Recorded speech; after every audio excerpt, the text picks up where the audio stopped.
యథావిధిగానే సిగరెట్లు, పొగాకు ఉత్పత్తులు, పాన్ మసాలా ధరలు ఈసారి కూడా పెరిగాయి. అల్యూమినియం, వెండి నాణేలు, జీడిపప్పు, మొబైల్ ఫోన్ల ధరలు మరింత పెరగనుండగా శుద్ధ ఇంధన వనరుల ప్రోత్సాహానికి జైట్లీ ప్రకటించిన చర్యలతో సౌర ఫలకాలు, పవనశక్తి జనరేటర్లు, వాటర్ ఫిల్టర్ల ధరలు తగ్గనున్నాయి.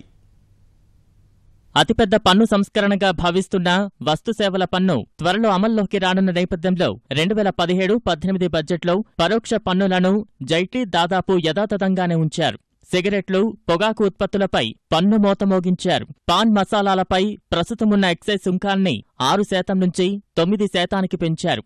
ముడి పొగాకుపై పన్నును 4.2% నుంచి 8.3% పెంచారు. సిగార్లు, బీడీల ధరలు ఈసారి కూడా పెరగనున్నాయి.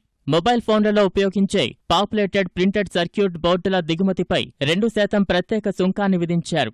దీనివల్ల మొబైల్ ఫోన్ల ధరలు పెరగనున్నాయి. ఎల్ఈడీ దీపాల విడిభాగాల ధరలు పెరగనున్నాయి. జీడిపప్పు దిగుమతిపై సుంకాన్ని 30% నుంచి 45% పెంచారు. వెండి నాణేలు, వెండి పతకాలపై 12.5% దిగుమతి సుంకాన్ని విధించారు. ముడి అల్యూమినియం దిగుమతిపై సుంకం 30% పెంచారు. శుద్ధ ఇంధన వనరులను ప్రోత్సహించే లక్ష్యంతో సౌర ప్యానెళ్లలో ఉపయోగించే సౌర స్వభావిత అద్దాలపై సుంకాన్ని రద్దు చేశారు. ఎల్ఎన్జీపై సుంకాన్ని 5 నుంచి 2.5% తగ్గించారు. పవనశక్తి జనరేటర్లు, చెట్లకు సంబంధించిన పదార్థాలతో తయారు చేసిన తోలు వస్తువులు, వాటర్ ఫిల్టర్ల ధరలు తగ్గనున్నాయి.